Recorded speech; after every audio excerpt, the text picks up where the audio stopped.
Hi Aries, welcome to your March reading. Beginning of Pisces season rolling around here, and then we have the beginning of your season happening at the end of March, around the same time that Saturn enters into Aquarius. We're going to feel a lot of interesting vibes going on this month. And you know, your reading last month was phenomenal. But now we're entering the 12th house, okay? Sun comes through the Pisces through the Pisces sign. It goes to your 12th house. And there's a lot of things that can be just really strange, all right? And I'm getting a feeling of that with the cards. The very first card that came out, which signifies your energy, is actually the King of Cups. Now, the King of Cups is a card that typically represents the sign of Scorpio, which is another Mars-ruled sign. And so this is like the mature Mars archetype where it has focus, it has directionality, it has passion, it knows what it wants. It's not sporadic, it's not all over the place, it's very much in one direction. And I think your goals at this time are very clear. And last month, right, Aquarius season, 11th house activity, Aquarius house, Uranus ruled house, there was energy. And maybe things happened, maybe things didn't happen, maybe you got what you wanted, maybe you didn't. But this is a month, Pisces season, March, this is going to be a time where your focus is really going to count. Your stick-to-itiveness, your wherewithal, your almost like obsession of your goals. Like, I'm going to achieve this goal. I'm going to make this happen. This is going to be in my life. And this is kind of a conversation that you can have with the universe and being like, you know what, universe? Like, I know that there are times when we're really meant to surrender.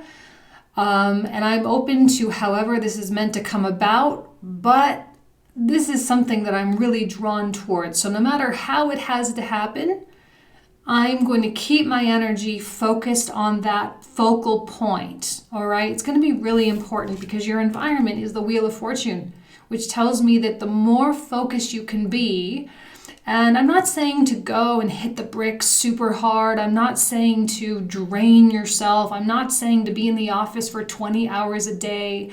But I am saying that if you shift focus during Pisces season, all the energy shifts, right? Remember that you have ripples. So every time you make a decision, it sends out new kind of signals to the universe. So this scorpionic Mars energy of the King of Cups, which is so like vroom, one directional, it's very fixed, right?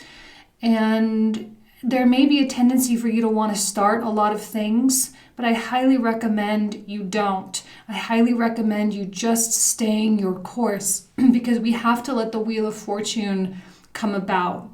And sometimes it takes patience. And because Pisces season can get a little weird as the sun connects and comes conjunct with Neptune, as it's making its way through a Neptune-ruled sign, as it's in a Neptune-ruled house, the 12th. I mean, this is very Neptunian time. And Neptune can be the most deceiving. And it can make us feel like this isn't for me, this isn't what I want, I thought I wanted this and now I don't. It can make us question so many things.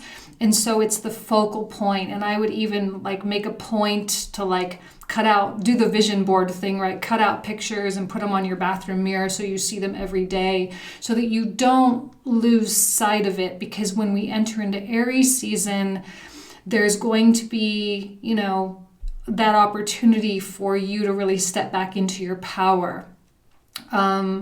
Mars is going to be making a Mars retrograde much, much later on in the year in your sign. I think that's in like September. So I think your ruling planet coming into a retrograde phase, there can be a lot of doubt going on this year. And so it's the conviction, that precedent that you set in Aquarius season that's going to be really beneficial to help you carry through and to continue accomplishing the things that you hope to accomplish. The King of Cups came out twice. So we get the Nine of Wands and we get the King of Cups, which again is your energy. And your energy might be very protected right now. I know that there have been a lot of mistakes made in the past. And I know you are convinced that you're not going to make those mistakes again. And that's a good thing, you know, like lesson learned. I got it. Okay, universe, I get it. I don't want to go through it again. I'll do what I need to do to take a different course of action and learn, you know, new lessons, new kinds of mistakes. But I know you don't want to go backwards. So this courageous Nine of Wands, standing out in the front lines courageously, kind of by yourself, really being out there, but also protective, you know, protecting your time, protecting your energy.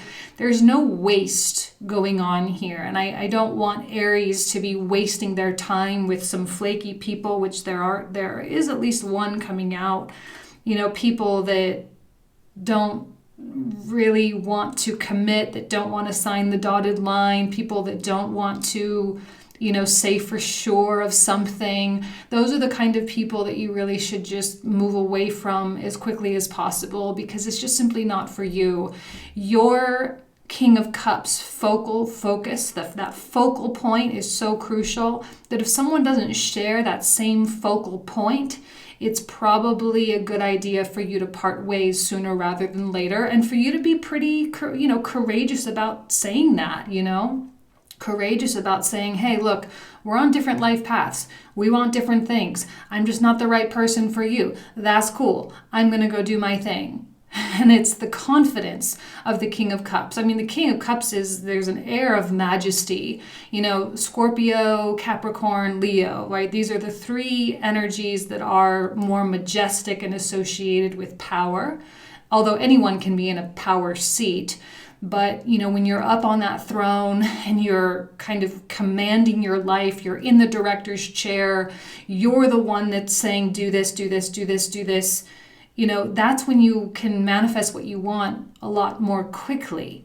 And that's kind of the basis of this year, is to start really setting new foundations for this new kind of life, this whole new way of existing in this world. And because of the positive vibes from Aquarius season and that oomph of energy, you guys just got like really slammed into this like really cool spiral vibe. Like keep it going as much as you can in spite of the Neptunian confusing weird things. Mercury Retrograde and the whole shebang that we got going on back there for you. So I wouldn't rely too much on people. And I think the fewer expectations you have of people, the more likely you are to succeed, the more likely you are to get that deal or to get that job or to find that right kind of person in your life. But I think things are going to start small this month. And again, I wouldn't take anything too seriously right away. This is going to be a time where people really have to prove how interested they are to an Aries, right? They have to prove they're worth Aries' time. Because see, you're here with the Wheel of Fortune. Like you want the fortune, the abundance, the money, the love, whatever, to come sooner rather than later. So with this whole thing of I'm not going to waste my time because I want the big payout, don't waste my time with these little tokens, these little like consolation prizes, like, hey, thanks for playing, you know. Here's a token for appreciation, you know, I don't know. I just don't see you guys wanting that. It's like the big pile of gold or nothing. So these pages coming out, you've got a Knight of Cups reverse coming out later on in the spread. There's just wishy-washiness. There's a lack of commitment. And the King of Cups just does not play that game. And this has to be a selfish time for Aries. Now, if you're cross-watching, you could be the King of Cups in this scenario. I've discovered, as much as I wanted this kind of first card to be representative of the sign I was reading for, there are a lot of people that have indicated to me that like, no, I identify more with this. So this is just really for whoever's watching. Roles can be switched around. That is perfectly acceptable. Five of Cups comes out. You know, oh God, this is such Pisces energy. This is such Neptunian, not so much Pisces, but Neptunian energy. Like if we are not tapping into the magic of the 12th house, we're tapping into the melancholy of the 12th house. It can be a very serious kind of place and we can feel lost a lot. Sometimes they call it the house of madness. It's the house of our own undoing. There's a lot of different associations with the 12th house, and it can feel lonely. It can feel melancholy. It can feel like we're kind of in this by ourselves, and it can feel like things aren't really within our grasp. It's all delusion, though. It's so important for you to keep in mind that none of those feelings and none of those thoughts that go through your head, none of that is actually real. It's just, it kind of stirs that kind of stuff up. Neptune wants us to question things, right? It's kind of like, what's that book in the Bible, like Lamentations, I think it's what it's called. It's all about people getting mad at God is really what that whole book is about. How dare you and all of this. And that's kind of like that cleansing, that purge that happens. And when we're done with it and we're done whining and complaining and feeling sorry, then we feel like, okay, well, maybe none of that really has any substance at all. And then we can just kind of get right back to it. But sometimes we do need to get that out of our system. We need that catharsis or that flush, if you will. So you can let it happen, just don't let it swallow you whole. Don't let it derail you. Don't quit your job and quit your whole career and go try something brand new that you have no experience in. Now is not the time for that. Definitely not. Think it through. Take your time. Let Pisces season ride out. And, we have this sun coming conjunct Neptune, and in the beginning of Aries season, it's going to come conjunct Chiron. So these are really difficult planets, and they can put us on kind of an up and down spiral a little bit. So once the sun is fully in Aries, you're going to feel a lot better. And it's just going to be, a lot more light and a lot easier and all of that. See, the very center of the reading comes out with the Hierophant reversed. The 12th house can be really iconoclastic. We can have this, I don't want to do it according to the system. I don't want to play by the rules.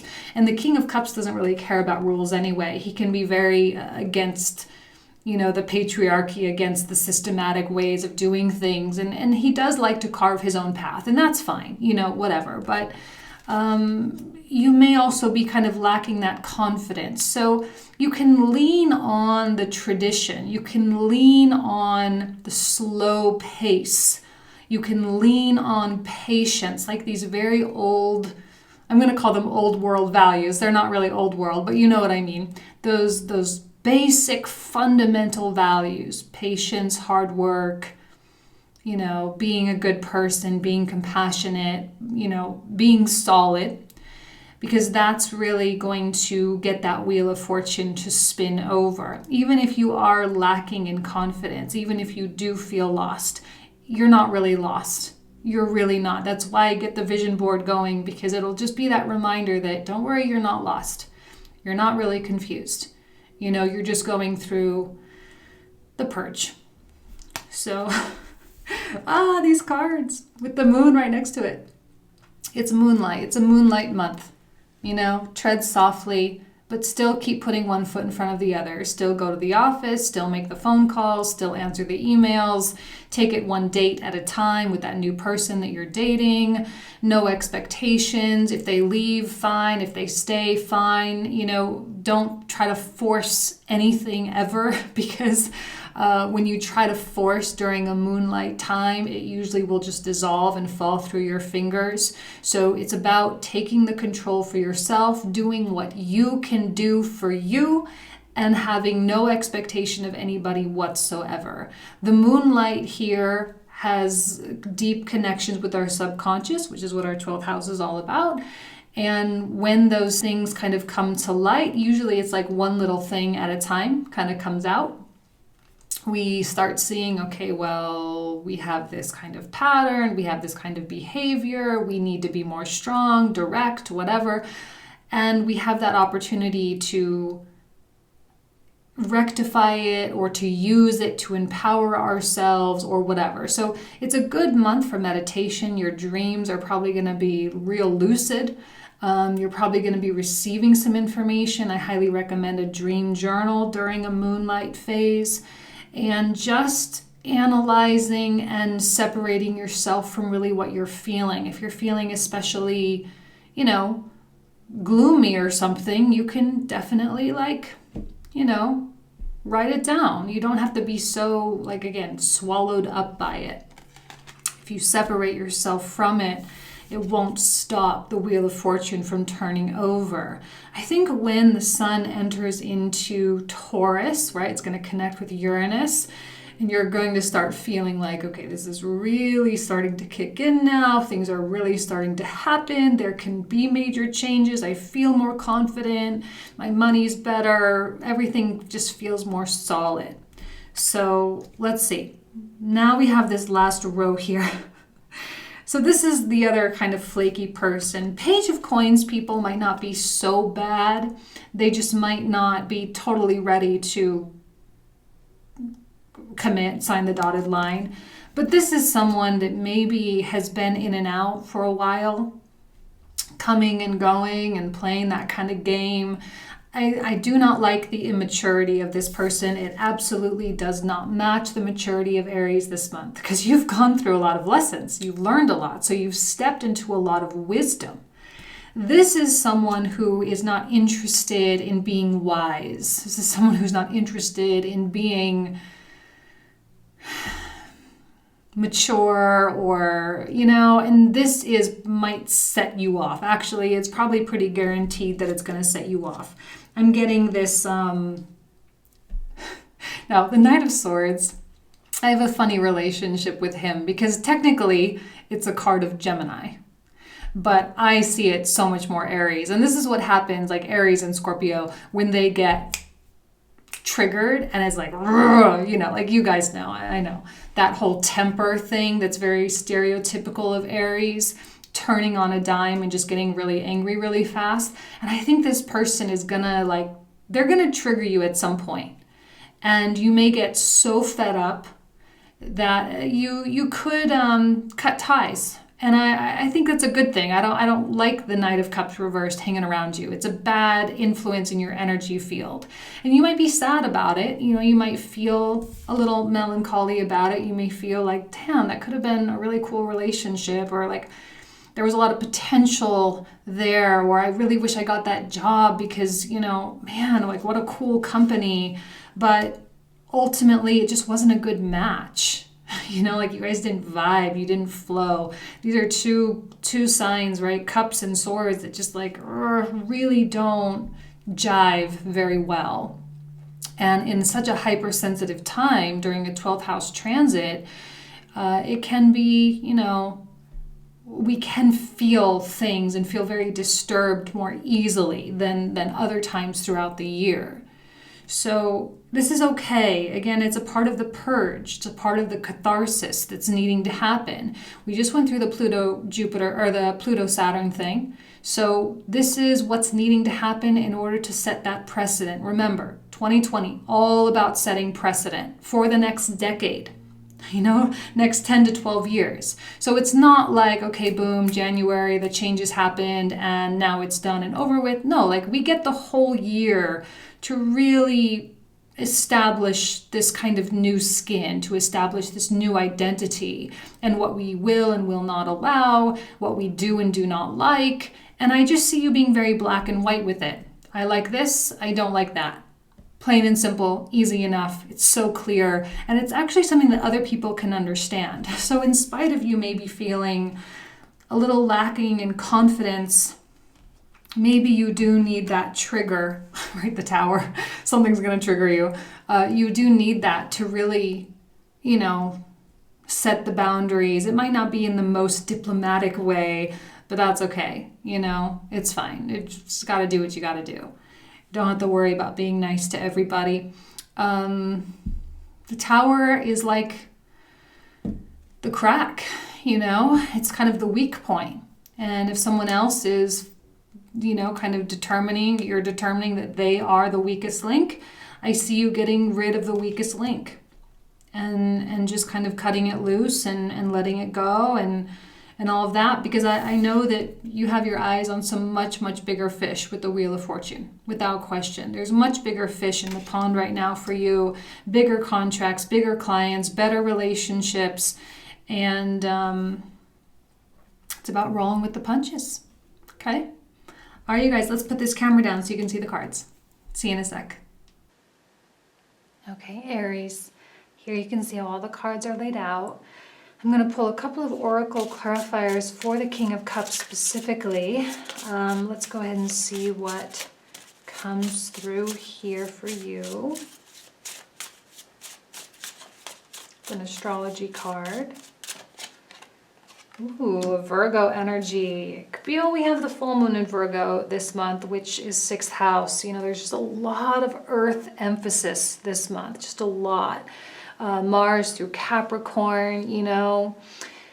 Full moon in Virgo is going to help you to really stick to the mundane.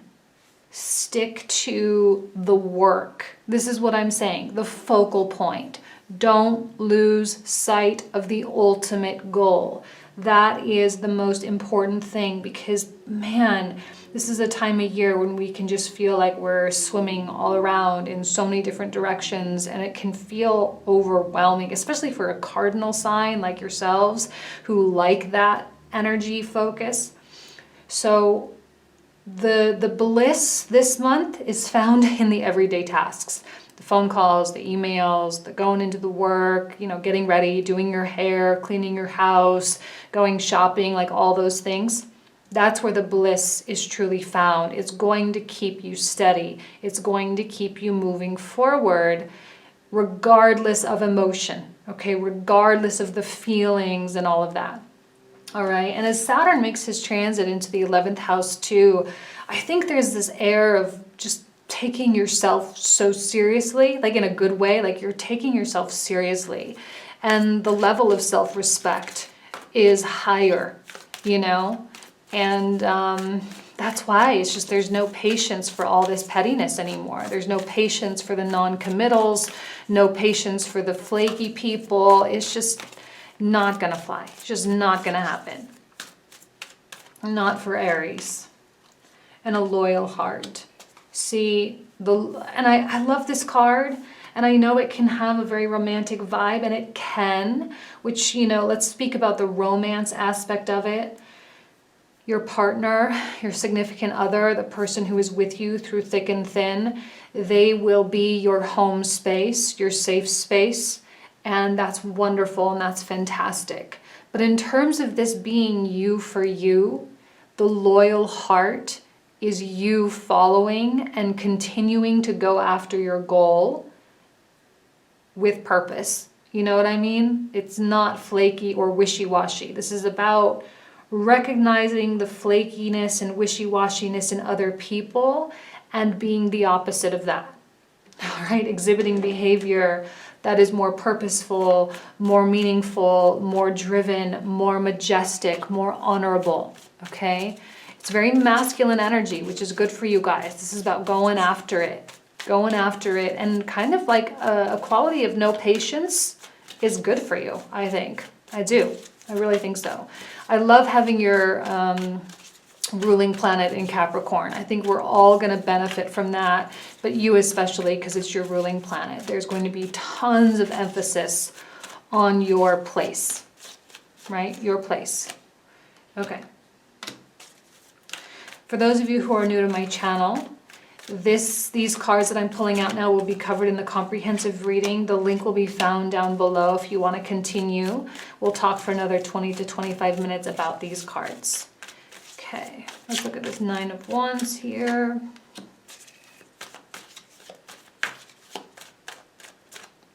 Wheel of Fortune. Okay. Ooh, there we go.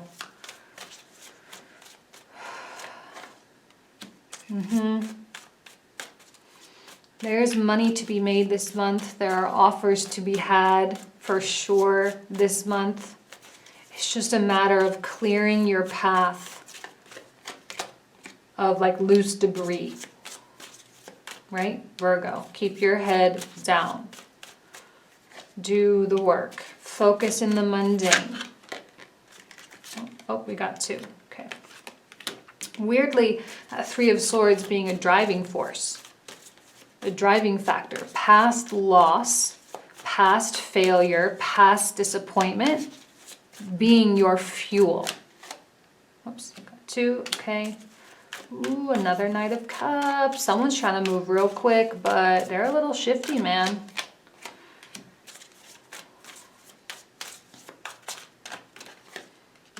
Okay. Five of Cups here. Moving away, that's excellent.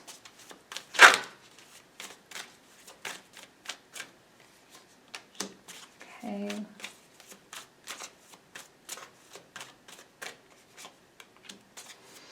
Interesting, Pisces got the same clarifier in the exact same position. Ace of Cups reverse in the very center. It's not about emotions this month, really. There will be emotions. We'll definitely be feeling a lot, but that's not what this is about right now. People who get lost in emotion this month will have a real tough go at it. You know, they'll feel very down on themselves. And, you know, there's really not a lot anyone can do to bring them out of it. That's the nature of Neptune and Chiron.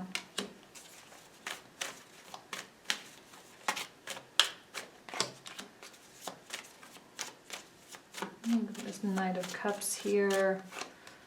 Yeah. That's donezo, for sure. That kind of nonsense.